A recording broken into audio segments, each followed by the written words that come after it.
আচ্ছা, আমরা অনেকেই জানি যে কাটা ফল খেতে নেই। সকলেই বলে না যে কাটা ফল খাওয়া উচিত নয়, কিন্তু কেন কেন আমাদের এই কাটা ফল খাওয়া উচিত নয়? সঠিক কথাটা জানেন কি?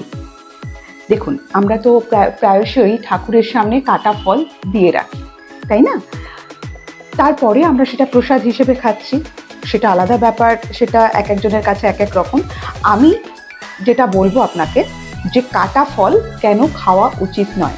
এই যে ফল, যে কোনো ফল, আম হতে পারে, জাম হতে পারে, যে কোনো ফল, যে কোনো কলা বলুন, আপেল বলুন, আঙ্গুর বলুন, যেহেতু আঙ্গুরটা কাটা দরকার পড়ে না, তবু অনেকেই কেটে রাখে। যাই হোক, এই ফলের মধ্যে যা কিছু থাকে তার মধ্যে সব থেকে বেশি থাকে অ্যান্টিঅক্সিডেন্ট, তারপরে থাকে মিনারেল, ভিটামিনস, প্রোটিন, নানা রকম জিনিস কিন্তু আমাদের ফলের মধ্যে থাকে, যেটা আমরা কাটার পর ফলটা খেলে তার পুরো গুণাগুণটা আমাদের শরীরের মধ্যে যায়।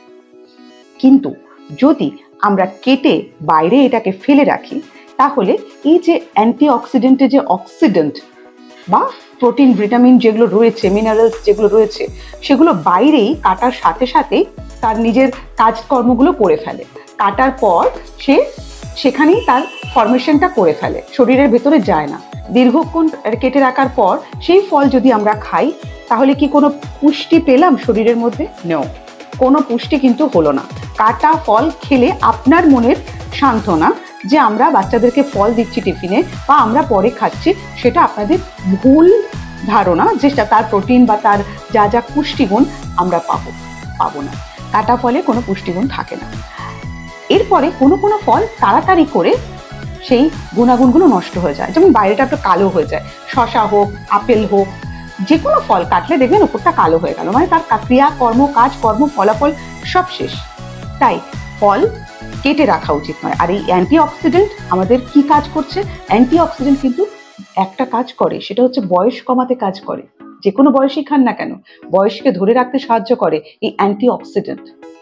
তাই এই প্রোটিন বলুন, মিনারেল বলুন বা কোনো ভিটামিনস বলুন, যা যা গুণাগুণ এক একটা ফলের মধ্যে থাকে, সেই গুণাগুণগুলো তো আর পেলাম না আমাদের শরীরে, সেজন্য কাটা ফল খেতে নেই।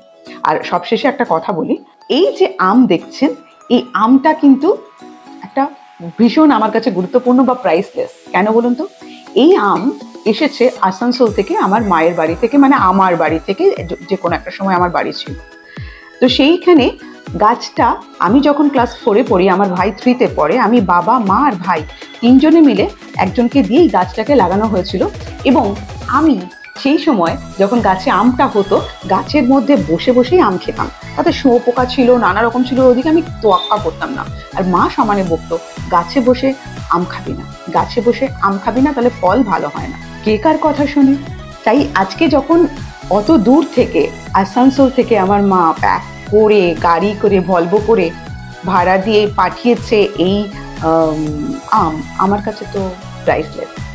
আর এই আমাদের গাছের হিমসাগরে আমের একটা বৈশিষ্ট্য আছে, হঠাৎ করে হয়, আবার হঠাৎ করে শেষ হয়ে যায়, আবার সাথে সাথে পাকে, আবার সাথে সাথে মজেও যায়।